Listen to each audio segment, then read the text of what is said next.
I'm excited. We're going to share a play with you today. What started out as a play, I'll explain here in a second. At the beginning of the year, my wife and I began to write this play, and every year we write something for Palm Sunday. I love doing that. It's fun for us.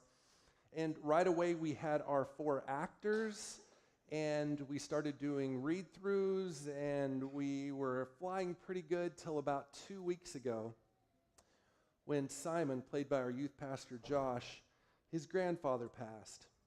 And of course, without a doubt, we want him to be with his family in California. His grandfather, by the way, was a pastor his entire life and did a ton of ministry, and just a man of God. I never got to meet him, but I hear really great things. So we, about 10 days ago, made some phone calls to a bunch of guys and just said, hey, is there any way in the next 10 days you can memorize like 30 pages worth of lines and come do this drama for us? And they all just very politely said, you're nuts. So we ended up doing kind of this half drama, half video thing late last week on one evening about 8:30. We met here at the school with 2 cameras and recorded the scenes with Josh. So what you're going to see is half play and half video, but the video's good. You can follow along with the story and keep up with the characters and what they're going through. Let me give you one quick thought of context, and then we're going to dive into the play. When Passover is happening every year, I mentioned some of this last week for those that were here, but every year for Passover, that is their biggest celebration. So there would be thousands of extra people in the city. It is not unlike our Christmas, where everybody goes home to be with family. In Jerusalem being the city, everybody would come back into town. Matthew says this, that when Jesus was traveling to Jerusalem, there was a very large crowd with him. 8 times, follow this, 8 times in the book of Matthew, Matthew writes that a large crowd gathered. And one of those examples is the feeding of the 5,000 men besides the women and children. Matthew describes that as a large crowd. Only once does he say a very large crowd, and it's when Jesus is coming to Jerusalem and a very large crowd is following behind him. So that's our context. It's Passover. Every year Passover is crazy anyway, but this year, man, Jesus is bringing an extra very large crowd, probably thousands and thousands of people. No wonder what we just heard right there where she said, the city was stirred. That is an understatement. The city was in chaos. There were so many people who had gathered together to celebrate Passover, and now Jesus comes in with thousands of disciples, of followers, and chaos ensues. Here we go.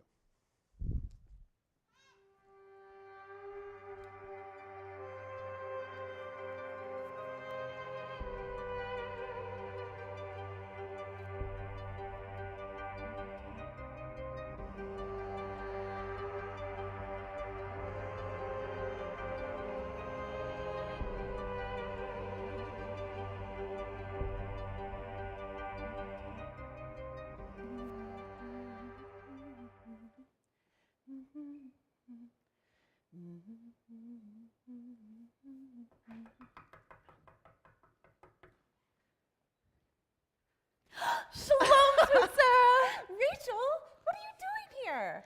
I got into town a little while ago and I couldn't wait to see my beautiful sister Sarah. And And the kids. they're with the in-laws. And And I was wondering if I could stay here? Rachel, you came to Jerusalem during Passover with no place to stay? What were you thinking? I was following my heart, I guess. That sounds really unwise, my dear. Actually, I've been following this man. Rachel, a man? You followed a man to Jerusalem? Do our parents know about this? No, nothing like that. Mother and father in support. They sent brother along with me, but he's sleeping in the barn of some friends, and as much as I love the warmth of donkey fur, I thought thought maybe I could stay here, indoors. Okay, but you're gonna have to tell me who this him is. With that grin on your face, he must be someone special. You mean Jesus? Jesus? The Jesus? The son of Mary and Joseph? The one that they're calling rabbi now? You know him? Oh, a bit, but not as well as you. You guys were much closer in age. We were just kids, and he was quiet and kept to himself. I wouldn't say I knew him. I certainly don't know him now. Did you hear about the woman he healed in Capernaum? Capernaum? Rachel, that is miles from Nazareth. What were you doing there? Oh, we were all there, mother and father too. He was teaching. Oh, he really is anointed by God, Sarah. I've never heard anyone explain the law with such heart in that day. It was the perfect day. The sea breeze, the smell of the waves, and Jesus talking about Jehovah's love for his people. That's amazing. Go on. Suddenly, we heard a voice crying out, Jesus! And we stepped aside, and everyone was pushing and shoving, you know. And it was the synagogue leader, Jairus. A synagogue leader. Did Jesus break a law? No. Jairus had a daughter, a young girl who was dying. He actually fell at Jesus' feet and begged him to heal her. Okay, a synagogue leader begged Jesus? Yes! And it was really awkward for a second. We were all just standing there, and Jesus said he would help him. So we all started moving towards his house, when suddenly Jesus stopped and said, "Who touched me?" Okay, you said you were all crowded together. I mean, how would he know who touched That's what the disciples said. But Jesus was adamant. He said, "I felt power go out from me." Power? What did that mean? I couldn't say exactly. But then a woman stepped forward. Jairus' daughter. No, this was an old woman. She was at the house. Rachel, this is a complicated story. Anyways, this old woman had been suffering from a bleeding illness for 12 years. When she touched the hem of Jesus' robe, she was healed instantly. Okay, what happened to the little girl? I'm getting there. So, once the old woman touched his robe, he told her her faith had healed her, and she was healed. Crazy, right? Okay, yeah, you have to tell me. What happens to the little girl? Okay. So we continued down the road, and then some men stopped us. They told Jairus, "Your daughter's dead. Don't bother the teacher anymore." Really? Rachel, that is a terrible story. A terrible story. Hold on, the story's not finished yet. If the little girl dies, I don't care what happens. Can you stop interrupting me for 1 minute? So, after that, Jairus broke down, and Jesus told him, "Don't be afraid, just believe." So we continued on to the house, and Jesus went inside, and then we saw all the mourners leaving, crying and wailing. Apparently, Jesus had kicked them out. Then, a couple minutes later, Jesus and the little girl came walking out of the house together. Alive?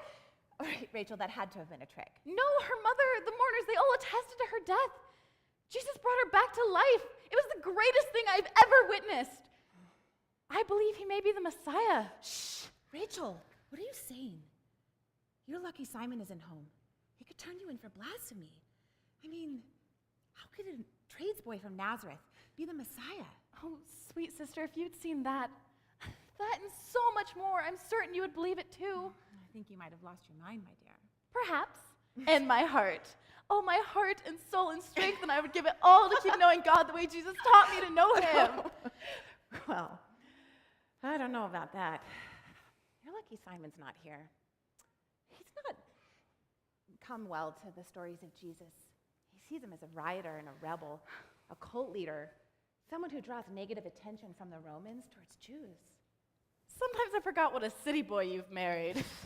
But he has Jesus all wrong. He's here to bring back the kingdom of God, the kingdom he promised through his people. Surely Simon can value that. Simon only sees things as he wants to see them. But you think he'll let me stay here? Yeah, but you're going to have to let me do the talking. Oh, praise Jehovah! I'm not too good to sleep in a barn, but it's nice to have other options. You know what? Why don't you just go back to your own town and let a man try to get into... Get your donkey off my lawn! If I tell you again, oh man, Sodom and Gomorrah got nothing on me. You know what I mean? Get out of here. Oh man, wife, I'm telling you, this place is crazy.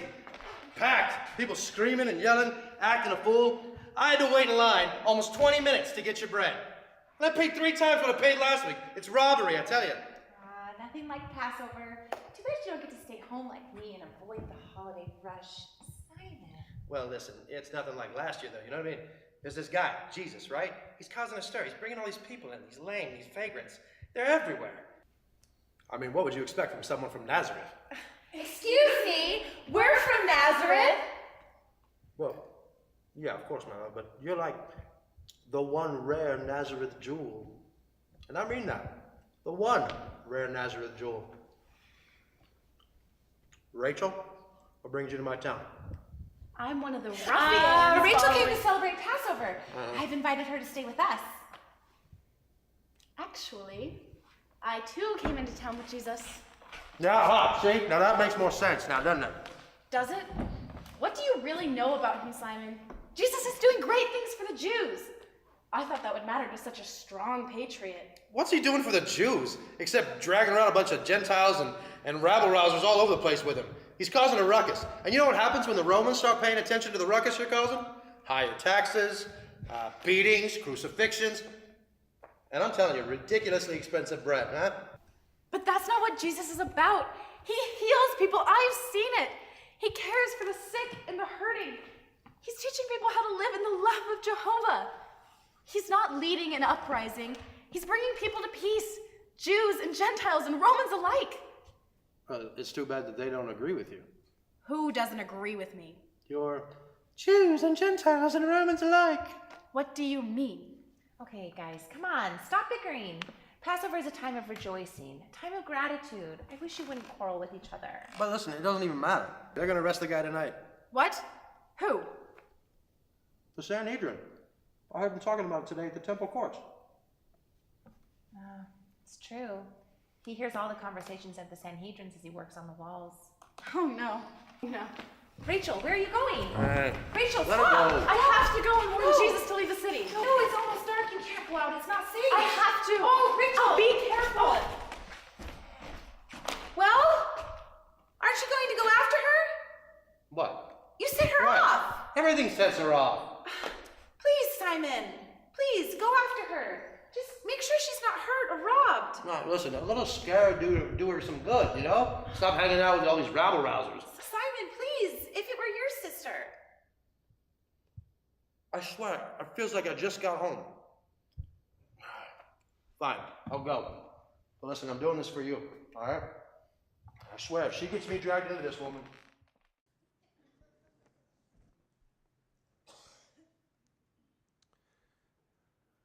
You understand more than just a lot of people getting together that's causing the chaos in Jerusalem.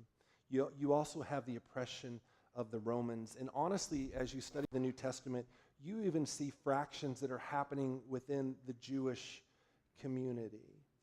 And so there in Jerusalem, it's just so messy and chaotic that it makes sense that when Jesus gets close to town and he sees what's happening, he begins to weep for his people. And what they thought were advancements in Roman culture really were leading to this moral failure that is happening. And the peace that they're after, they don't have anymore. I think there's some great parallels in our world, here in America, where it seems like we're constantly after more peace and more downtime, and what it ends up being is more entertainment and more internal chaos instead of the peace we're really after. There's a few words in Jewish culture that most of us would understand. Hanukkah maybe is one of them. Yarmulke. There's another word, though, that I would say most people would at least have heard before. This greeting that the Jewish people use, which is, do you know what it is? Shalom. And this idea, shalom, it's such a major cornerstone, that's a good word, for their culture, that if you were to Google, define shalom, you can get days worth of articles to read on where it comes from and what it means. But I found this. I thought this was really good. It says, in the Bible, the word shalom is mostly commonly used to refer to a state of affairs. In other words, your whole atmosphere, your milieu, everything that's happening in your world. One of well-being, tranquility, prosperity, security. Circumstances, this is a great phrase, circumstances unblemished by any sort of defect. Shalom is a blessing, a manifestation of divine grace. I like to see it as what they're saying is perfect shalom would be that your world is in perfect order, emotionally, spiritually, financially, relationally, socially.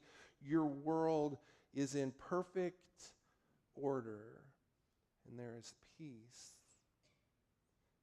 And this greeting is almost an encouragement towards this peace.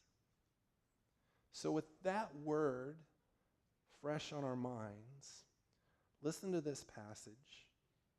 This is out of the Jewish Bible. It's just a little different take. When Yeshua had come closer and could see the city, he wept over it. Jesus said, if you only knew today what is needed for shalom.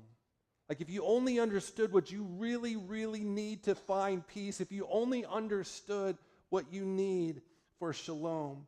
But for now, he says, it is hidden from your sight. You can't even see it. Literally, I'm standing at your gate and you don't even recognize me. Understand in this journey that Jesus takes, early on in his ministry, he says things like, hey, don't tell anybody I did this. He'd heal somebody and say, hey, don't let anybody know. Just go do your sacrifices. Or he did his first miracle, and even that, he was like, you know what? I really don't want to do this. My time's not yet come. But we see at the end of his ministry, he becomes a little more bold in how he declares who he truly is. And I believe this is what he is saying right here. It is hidden from you, even though I am standing right here close to you, even though the peace that you are looking for is right here among you. You're missing it. He says this, for the days are coming upon you when your enemies will set up a barricade around you, encircle you, hem you in on every side, and dash you to the ground, you and your children within your walls, leaving not one stone standing on another. In all, and listen, this is key, in all because you did not recognize your opportunity when God offered it. You did not recognize your opportunity when God offered it. Jesus fully understands that he alone can bring shalom. That he alone can bring this incredible peace. And they just weren't listening. I believe maybe today Jesus would want to bring shalom to some of us. But we have to have our hearts open, and we have to be listening. Please, God, protect my sister. Oh, yeah, but what about your husband? Oh, you're back! Oh, you're safe! Where's Rachel? Oh, she's not with me. You couldn't find her? Oh, no, I found her all right. Listen, I followed her as far as I could, all right? Now, just come, sit down, eat with me. All your fussing and pacing is just going to make me not be able to digest my food. I can't eat. You mean you just can't eat with me? That's not what I said, Simon. I can't believe you'd come back without her. Listen, I think the details would be a little crass for a lady like yourself, okay? But, listen, there was no place for the tenderness of a woman. But Rachel, I can't believe you'd come back without her, Simon. Out there on the streets alone, anything could happen to her. You know, sometimes I wonder if you even know your sister at all. I feel quite certain that Rachel can handle herself. Even so, Sarah, I did see her. I followed her as far as the garden. But the Romans, you know, they were there and you weren't happy. I told you so, by the way. Simon, can you please, for once, not joke about this? Listen, I can only tell you what I saw, and even that, I got to censor a little bit of this, all right? Listen, I followed her, but when I got there, we got to this place called Gethsemane. You know that garden there? But the ruckus had already started. We stood in a clearing facing the Sanhedrin and these Roman guards, and it was just like I said. Jesus is already causing problems with these Romans. I mean, we were well hidden, of course. My stealthy moves, thank you very much. But I wasn't close enough to hear what was being said. But it was obvious they weren't too happy with this guy. Go ahead. Well, they were going to arrest him. Well, I'm not really sure what to make of this, but Jesus said something, and again, my hearing's not too good. But these soldiers, they fell to the ground. It was crazy. They literally bowed before this Jesus guy. They were Roman soldiers. What did he say? Well, suddenly one of the men, he walked up to Jesus and he kissed him. And Jesus murmured something to him, and then all Hades broke loose. I'm telling you, the guard sees Jesus, and then this one guy, he pulls out a sword and literally cuts a guy's ear off. No. I can't even make it up. And then Jesus said over all the chaos, I mean, am I leading a rebellion here? And then some monologue about the scripture being fulfilled and that he wasn't leading a rebellion? As if he wasn't. I mean, his follower, he cuts off a man's ear. I told you. This is what happens when people cause a ruckus and cause a scene about themselves. But what happened then? What do you mean? They arrested him. Then where did Rachel go? Why wouldn't she have just come back home? Listen, I imagine she's suffering from a heavy dose of misplaced affection and broken pride. I mean, these flash-in-the-pan personalities, right? They're all the same, you know? I mean, if I had a denarius for every time one of these guys said that they were the Messiah, I mean, I could finally buy you that house by the sea, you know what I mean? Why don't you tell her the rest of the story? Oh, Rachel, I'm so glad you're safe. Oh, you must be exhausted. Let's get you something to eat. Why don't you tell her the rest of the story? What is so fearful about the truth? Listen, you better watch calling me a liar in my own house. You may be my sister-in-law, but you're still a guest here, all right? And if you want to give up your life following this guy around, that's your business. But leave us out of it. You know nothing about him. He's the kindest, most righteous soul I have ever known. You saw that, didn't you? Saw what? Saw what, Simon? Tell me what happened. That's not a big deal. Are you going to tell her? Listen, it was a trick, a mere slip of the hand, right? I mean, if he was so good and he was this Messiah, wouldn't he have slipped the grass with the Roman soldiers? I mean, he's not that good of a magician. Just saying. It was Peter, one of Jesus' disciples, that cut off the man's ear. And Jesus, he knelt down, picked up the ear, and put it back on the man's head and healed him. Healed him? You mean he reattached his ear? But that's impossible. Yeah, see? That's what I'm saying. We finally agree on something here. You heard him with your own ears, rejoicing and praising God. He kept saying it. Simon, Listen, it's all part of the act. what is wrong with you? Why can you not believe what God puts before your very eyes? What would it take for you to believe? He is a good man, Simon. A good man. Last week he went into the temple courts, right? Flipped over tables. He made a mess of everything. You don't understand. He was condemning their mistreatment of the poor. Who cares who he was condemning? Somebody had to clean up the mess. I spent the whole day there trying to clean up after this guy. I mean, come on.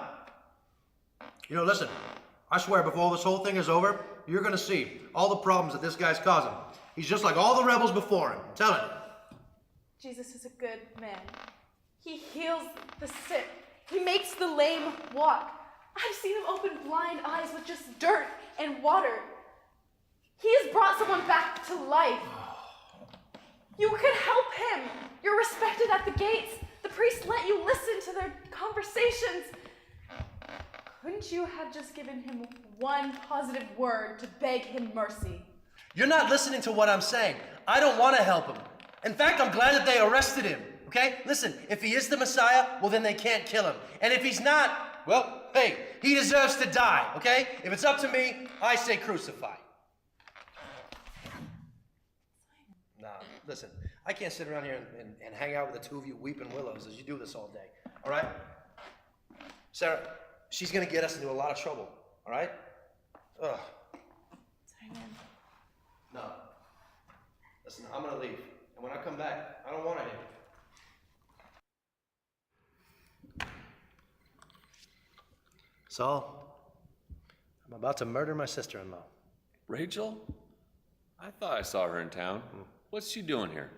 Well, you know this Jesus guy, right? Brought into town all these ruffians and vagrants. Oh, man, she's one of them. You know, I've seen Jesus. No joke. He's impressive. I saw him heal a guy who sat sitting at the city gates last few years begging. Now that man works right alongside of me. He keeps up pretty good too. He talks about Jesus all the time. Yeah, well, I bet he doesn't talk as much as Rachel does. She honestly said to me that she thought he was the Messiah. You know, I'm not ready to go that far, but I mean, you do have to admit, he does have the power of Jehovah on him. I mean, how else could he cast out all those demons and heal people?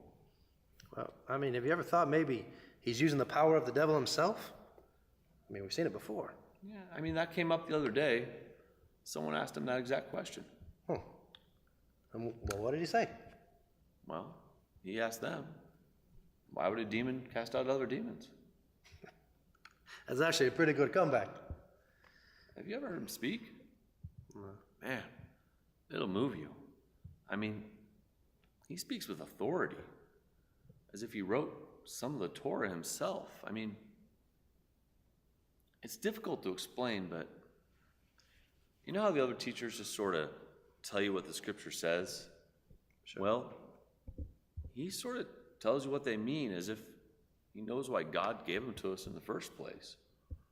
I don't know if I'm making any sense here, but you know, I think he's changed my thinking on a few things for the better, I think. People who talk about him for a while. I'm sure of it. Well, I highly doubt it. I mean, they arrested the guy last night. I saw it with my own two eyes. What would it take for you to believe? But in Jesus. In anyone, man. Listen, these Messiah types, right? They're all the same. They come into town, they get a bunch of disciples, they get a bunch of people to kind of follow them around, a bunch of women, you know what I mean? But it's pretty easy to go and be a Messiah when every time you go to someone's house and they offer up the fattened calf for you, you know? You want to impress me, do it when you have nothing to gain, but everything to lose. Nothing to lose, huh? That's pretty deep for a guy who spends all day building walls. Yeah, well, maybe. All right, man.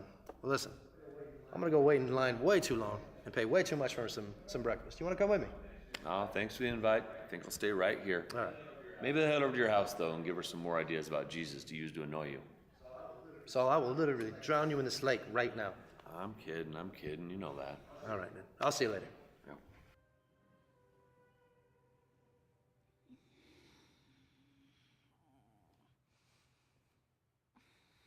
I must have fallen asleep. Yeah, you were up all night. Yeah, I'm not sure what happened, but I feel steady now, though. Where's Simon? He left. He's pretty mad. He couldn't stay in the house anymore after what you said to him. Remind me what I said to him so I can say it again when he gets back. I'm kidding, dear sister. Simon and I are just two sides of a coin. Yeah, I do love you both. I wish you could get along with each other. I don't think that's in God's design. But I don't doubt there's a purpose. Just like he created the tides and he separated day from night, he created his people for divine purposes. And I pray one day we'll know why you're stuck between a rock and a hard place, such as Simon and me. Yeah. You know, if your Jesus can heal diseases and raise the dead, perhaps he could. But what will happen to him now that he's been arrested? I don't know. My spirit feels a strange sense of calm, and I just keep remembering what he said to Jairus on the road that day. Don't be afraid, just believe. And do you believe? I do. You're so peaceful, even in the face of all this devastation. I wish I could have that peace. I wish I could believe. But I've never even heard Jesus speak and never seen his miracles. I guess I never will. Sarah, I don't think we need to see to believe. How many years have we followed Jehovah and the prophets? Have we seen God? Have we heard Isaiah speak? And yet here, Jesus is walking among us, living out their words. He's merely the human form of all we prayed God would send. Messiah? But wasn't the Messiah to set us free from this oppression? I mean, he's a prisoner of the Sanhedrin. Rachel, if our own chief priests don't trust him. I hear what you're saying, but Jesus is very clear. He does not align with the religious leaders. He says they use the law for selfish gain and not to follow it to God's heart. And isn't that what true freedom is, Sarah? Where are we more free than when our hearts are no longer chained? Okay, but what a Simon. He would never agree to me following Jesus. His heart is hardened and calloused from all that he's lost and everything he can't control. Yes, and I'm sorry I'm not more gracious with him in that, but oh, he makes me crazy. And I know you love him, so he must be redeemable in some way. Can we pray together? You to Abba to show you what you should believe, and I'll pray for Simon. I would love that. Great Jehovah, God of our fathers, Abraham, Isaac, and Jacob, you have been with us for generations. We are your chosen people, and you bless us. God, you said through the prophet Jeremiah that we would seek you, we would find you when we seek you with our whole heart. And so I ask you now, is Jesus really the Messiah you promised us? Lead my heart, God, as you've always led your people. And Lord, I pray for Simon. You see his heart. You see its broken places, and you are a God who restores, who brings life to things that are dead and void. And Lord, please protect Simon. Amen. Simon! What's going on out there? Listen, ladies, you need to stay inside. There's going to be another crucifixion. Oh, not again. It's just so cruel. Who? I don't know, some thieves and a blasphemer. Who? It's your friend, Jesus. What? What did they charge him with? Well, the Sanhedrin charged him with blasphemy. Blasphemy? That's not a crime to the Romans. They would never crucify someone for that. He claimed to be the Messiah. I mean, even Rachel said it herself. Don't act so surprised. Messiah? I mean, how could Rachel even follow that lunatic? Simon, like I said, blasphemy is not a crime to the Romans. They wouldn't have done that. No, but the chief priests, they were pretty adamant about it. I mean, even Pilate tried to let him go, but the people weren't having it. They called out for Barabbas. Barabbas? But he's a murderer. Simon, why would they release a murderer over Jesus? Oh, are they going to arrest his disciples too? Oh, you must go stop Rachel. I can't stand the thought of her being arrested. How did I know that you were going to say that? Listen, she's a big girl, okay? If she gets arrested, so be it. I say let her live her life. Simon, please. Fine, then I will go. No, you won't. I swear, I'm getting dragged into this thing and I want nothing to do with it. My sister is worth it. No, she's not. You are. All right? Stay inside. Shaylin's character, as they're fishing there in the middle, reminds me of the neighbor of Tim the Toolman Taylor, Mr. Wilson, right? Just like this man of wisdom, thinks before he speaks, is trying to figure some things out. And really what I believe is kind of the crux of this whole play is when he looks at Simon and he says, what would it take for you to believe? And Simon has an answer, and I'm glad he has an answer. He says, I want to see when he's got nothing left, that he still lives out what he believes, that he still claims to be the Messiah, that he's still forgiving, that he's still the real deal, even when there is nothing left. So let me ask you the same question. What would it take for you to truly believe, for you to truly give your heart to God? I'm not asking, will you? That's off the table. I'm asking, what would it take? Because I believe for everybody there is something. If you're open just a little bit, that God will show himself to you. There's a scene in a movie. The movie was forgettable, but the scene was really poignant for me. It was two men that were talking. One was healthy and one was going to die of a disease. And the one that was healthy says, as soon as he finds out that he's got this cancer, he looks at his friend and he says, well, do you believe in God? And the guy responded back, what choice do I have? I have stage 4 cancer. What the author was writing in that scene is that most of us don't want to deal with the God issue. It was not a Christian movie at all. It was just a random movie. And we don't want to deal with the God issue. We don't want to really consider, should we give our hearts to God, until we're painted into a corner, until we're surrounded on every side and we're hiding in a bunker, and suddenly it's worth reaching out to God. So I ask you this question today.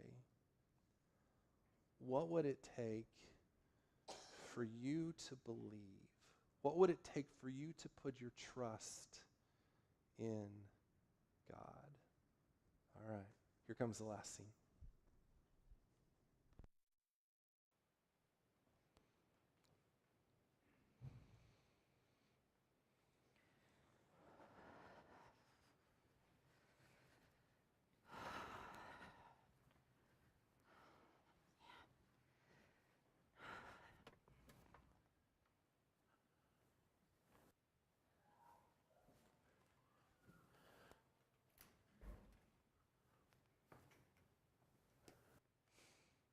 Shalom, sweet Sarah.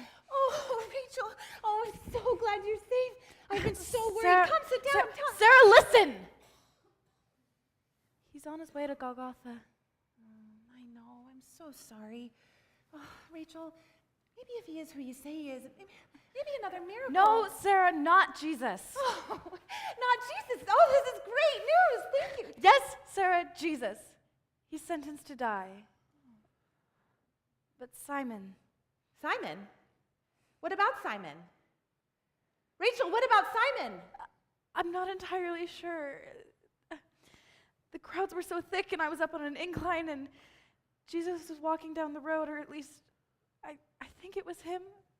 He was hardly recognizable, Sarah. They'd beaten him so badly. Okay, Rachel, that's horrible, but please, what do you mean about Simon? Jesus was walking slowly when he stumbled and fell, and all his strength must have been gone. There was so much blood. Rachel! Yes. And then one of the Roman soldiers grabbed a man at the front of the crowd and yelled at him, "You big man, come carry this cross!" And there was a scuffle as though the man didn't want to comply. And once the guards threatened him, he stepped out from the front of the crowd, and it was... Simon! Yes.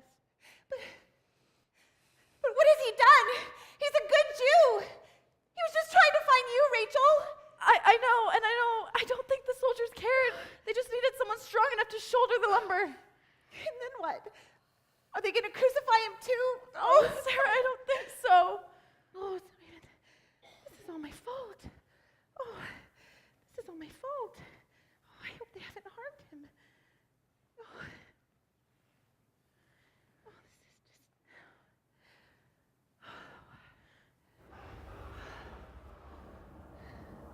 What was that? Sister, let's not assume the worst. The story isn't over until it's finished. Come, let's pray. We can't do any more. You have to go.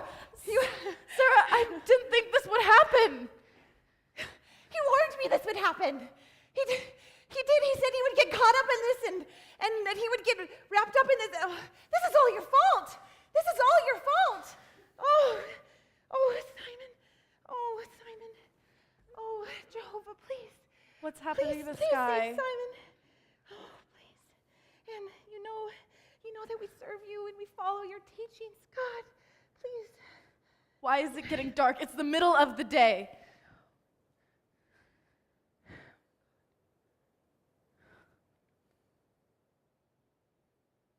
Sister, you can't put this on you. It was not your my fault. fault. It's not your fault. What have you done?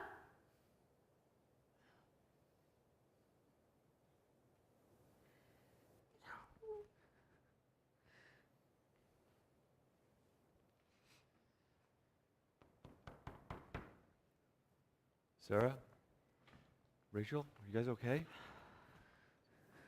I just heard a terrible rumor that Simon went to Golgotha and he was forced to carry the cross of Jesus. Tell me it's not true. Tell me they're being ridiculous. What in the world happened? Why was he there? Why in heaven and earth would they command such a thing of him? He didn't even know Jesus. Disciple? Yet, you know Simon. No doubt he would have been at the front of the crowd. He'd want to be as close to the spectacle as possible. Simon, he's so strong. To most Romans, Jews are all the same, but Simon sticks out like a Goliath. Oh, I hope they haven't harmed him.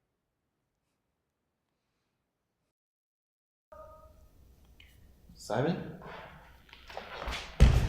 Oh, Simon! Oh, Simon, I'm so glad you're okay. Oh, my goodness. Oh. Hey, did Rachel make it back? Yeah, she's fine. Oh, are you hurt? All this blood. It's not mine. Oh, Simon, I am so sorry. I am so sorry. I'm sorry for humiliating you. I'm sorry for Rachel. I told her that she can't come back ever again. I'm so sorry. I think I was supposed to be there. What? Yeah, What do you mean? I was meant to be there. I don't understand. I was there, and I mean, they forced me to carry this cross. You know, I mean, everything was fine until we got to the hill, and they stripped this man of his dignity and everything. Until he had nothing. Yeah. Nothing. I mean, I kept waiting for him to curse these people out or, spit on them or do something. He was so quiet. Peacefully.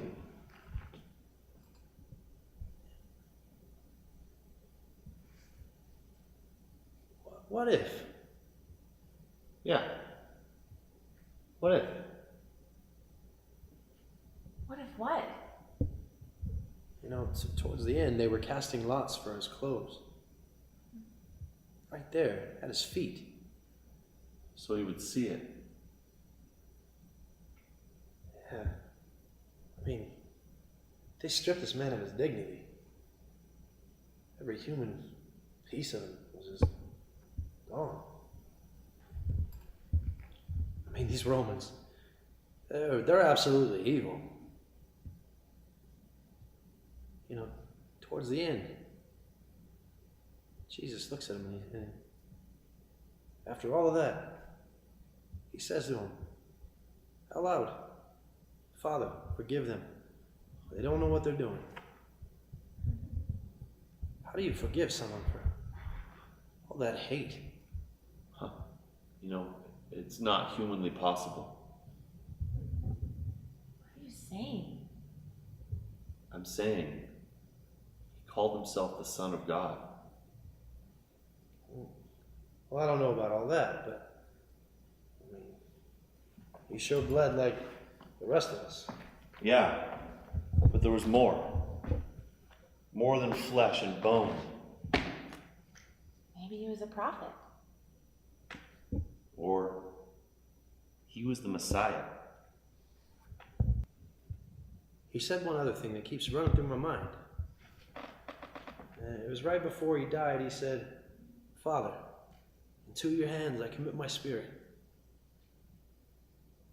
Who has that kind of power to control life and death in that way?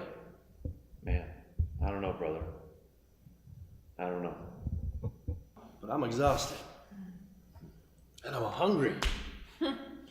Well, it's a good thing we have plenty of bread left over. Hey, you gonna be okay? Yeah, I imagine. You know, I wish you could have been there to help you. Me too. You know, I'm not sure I could have lifted it, but you know. Saul, you couldn't have carried the nails. Is that what we're gonna do now? We're insulting each other? You know, you were right, though. This Jesus, he was different. He was sincere. Kind of wish I'd have had the chance to hear him speak like you did. You know, I think Rachel followed him around for a while. I bet she's got some stories she could tell you. Where is she at anyway? Oh, she's over there behind the wall. You knew I was here? Yeah, you weep like a laboring donkey. Oh, is that what we're doing now? Insulting each other? Hey, listen, Rachel. I'm sorry about your friend. No hard feelings. They may have taken Jesus, but they can't take what he gave to the world. Jesus changed me. Yeah. Me too. Me three. I don't know that much about him. Well, what would you want to know? You know, Rachel, you followed this guy around for a while. What would he want us to know? Did you hear about the story of the time he fed us all with 5 loaves and 2 fish? What, your family? No, there were thousands of us, and we were on the hillside. Here she goes again.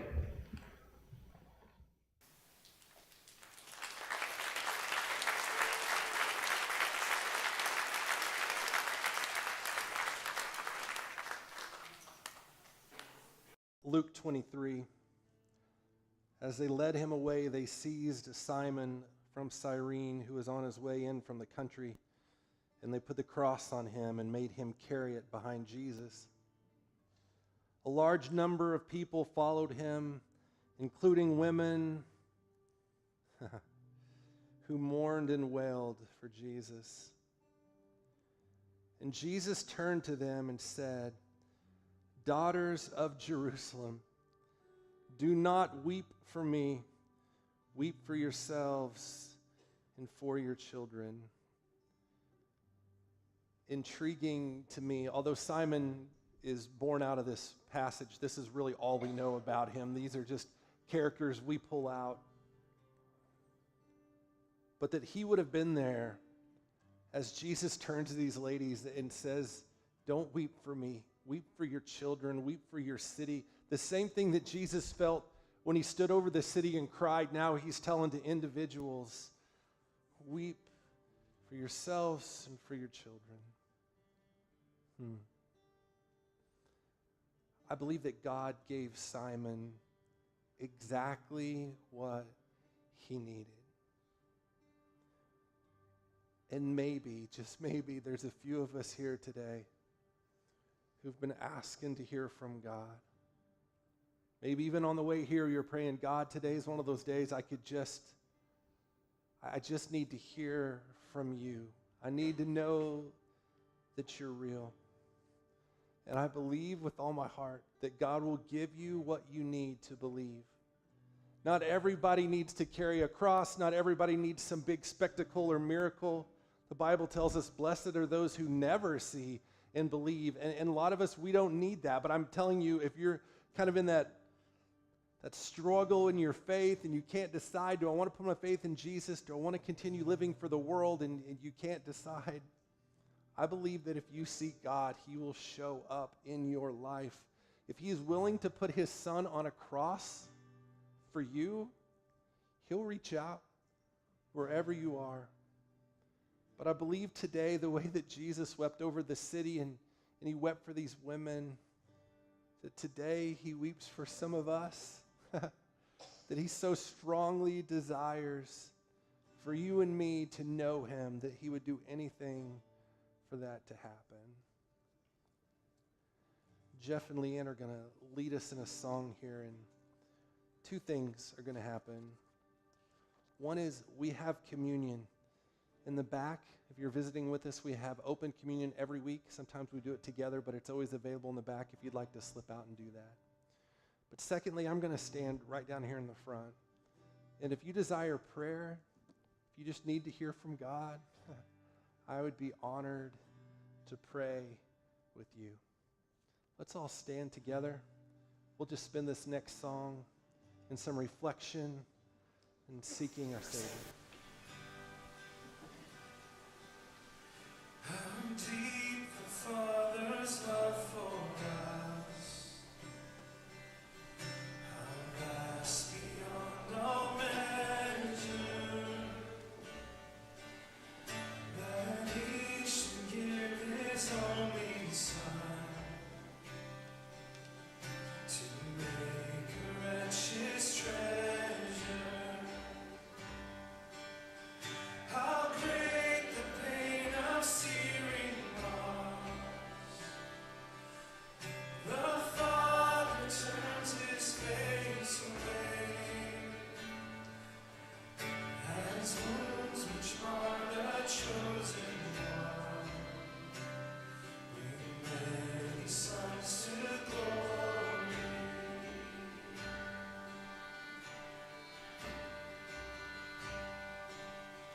Behold the man upon the cross, my sin upon his shoulders.